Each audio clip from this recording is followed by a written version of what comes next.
Hi, I'm Dr. Inez Ponce de Leon from Ateneo de Manila University in the Philippines. I specialize in science and risk communication. I come from a background in molecular biology and biotechnology. Typhoon Haiyan struck the Philippines in late 2013. It struck the provinces, and I live in Metro Manila, hundreds of miles north of where it was. I wasn't directly affected, but my research was. We might not have felt the flooding, we might not have felt the rain, but we were one with the provinces in sending out goods and aid. Sorry, are you getting this? The rain is really loud over here. We have a typhoon. It formed just at 8 p.m. Right now in the Philippines, we're in monsoon season. We call this habagat. This is when a large blast of both wind and rain will come in from the Indian Ocean. Any kind of storm that comes into the Philippines drags with it all this rain and wind. When any part of a typhoon starts hitting land, it also starts changing speed. A storm gets to be called a typhoon based on its wind speeds. So once it changes wind speeds, then it gets downgraded to a tropical storm, a tropical depression. Last night it was a tropical depression, but in any case, they've already given it a name. It's locally called Ferdy.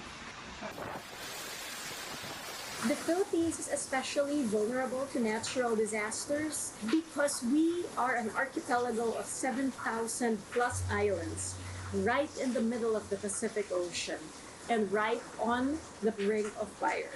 We have volcanoes, typhoons, tornadoes, hailstorms. We also are home to a lot of earthquakes. So we are prone to a lot of natural disasters, and we are prone to climate change by virtue simply of being an archipelago. And because we are an archipelago, our cities are packed more densely. So we are also vulnerable to flooding, vulnerable to any kind of climate change effect that might arise because of urban density or urban sprawl. There was bad science communication during Typhoon Haiyan when the National Weather Service released weather warnings that were not translated to the community level, so that people got a copy-paste generic warning and they tended to ignore it because it didn't apply to their very specific situation.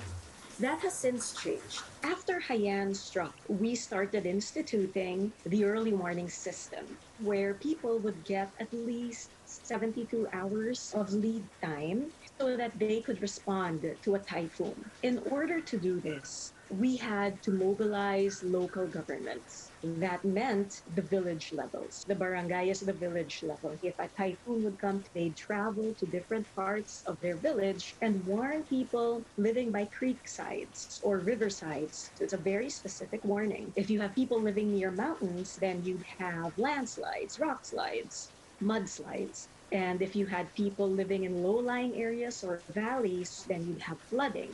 There are parallels between a health crisis and a natural disaster, such as a typhoon. They both involve people. They involve how people understand that virus and how they understand that storm. This means that policies have to be focused on people, not just information. In the Philippines, there already was warning about the coronavirus epidemic as early as January. Science communication was widespread, but the policymakers were not listening. We had no testing. We had no safeguards in place. We have a Philippine president who insists that gasoline can sanitize face masks. He says all of these weird quasi-scientific statements. These bad science communications can do a lot of damage. Sorry, I think I just need to alert you. My video is, oh boy, oh boy. Hello? I'm back. This was just a mild tropical depression. You can imagine how much worse it would be if this were a bigger storm. This really drives home the point you need infrastructure and really good risk communication. One major lesson that we can glean from this pandemic is to have science communicators be part of the consultative bodies that policymakers work with when they have to weather a crisis such as this one.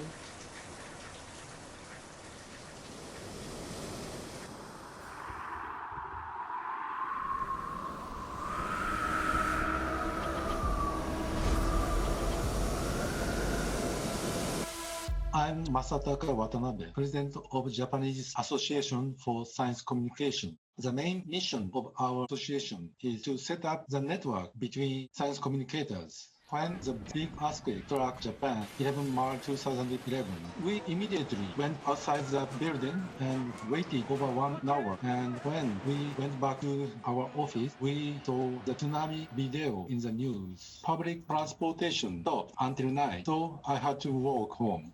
The magnitude of the earthquake was 9.1.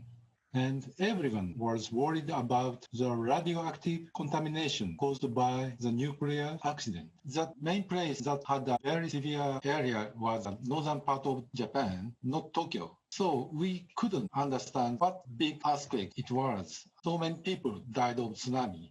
Japan has many earthquakes because of fault line, and climate change has made typhoon bigger than ever. In case of an earthquake, unlike a typhoon, it cannot be predicted. There is a smartphone earthquake warning system now. We can prepare for a big earthquake in the distance, minutes before, but it's probably useless in near-field earthquake.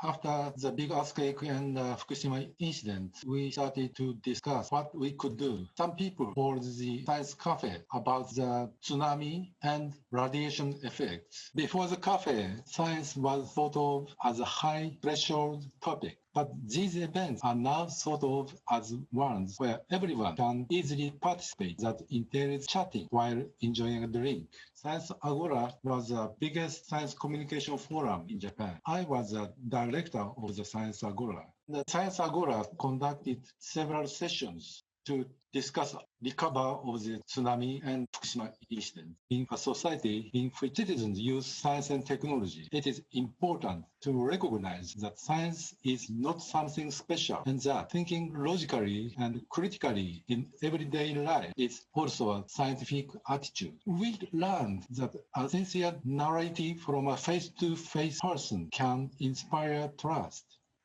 The biggest cause of the Fukushima incident was they predicted the danger of the tsunami, but hid it. That was a very bad science communication.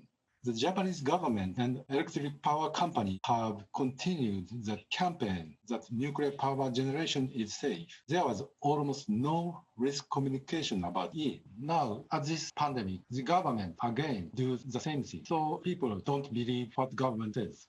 Transparency and disclosure is the only way to restore trust that the government lost. Now, young people and elderly people got that infection, so it is a very serious problem. Young people were told they are not so serious for that COVID-19, so they go out shopping and to the concert. And also, elderly people had very low disease literacy, so they went to the karaoke and got a disease.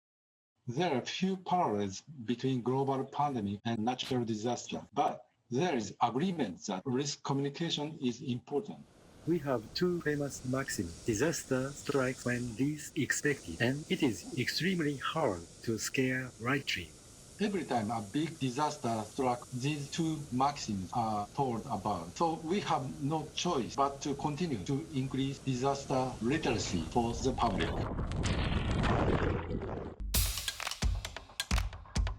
It was really interesting, Masa. The Philippines has really looked up to Japan in this pandemic, and it's so surprising to hear that you guys are running into difficulties. We realize that it is difficult to understand what is risk. In Japanese, risk means danger. So when people have the word risk, it must be dangerous. That is one difficulty to promote risk communication in Japan. The Philippines is not really an English-speaking country. Most of our languages have no direct translation of the term risk. We also see it as danger. So it's very hard to communicate about risky situations without presenting danger and without scaring people. Philippines is a very multicultural country, but Japan is a very unicultural country. So it is easier to release some information to the old people than Philippines. But natural disasters are getting more severe every year. So we can't anticipate what big the next one is. Science and science communication can also help save lives by correcting misinformation in an easy to understand way. We live in an age where anyone can disseminate misinformation to SNS. There is no choice but to continue to hit patiently, and improving public science literacy can immunize against scientific misinformation. If I could visit Masa in Japan right now, I want to visit these science cafes, sit in on his meetings with scientists. I like to see how science communication is playing out in Japan in terms of popularization, because we do have a lot to learn from Japan. Unfortunately, now we cannot hold a science cafe, as you know, but now that is our agenda, to set up a good science cafe online. So if we can share such an online science cafe around the world, so please, Ines, I hope you keep in touch. Yes, I will, Masa.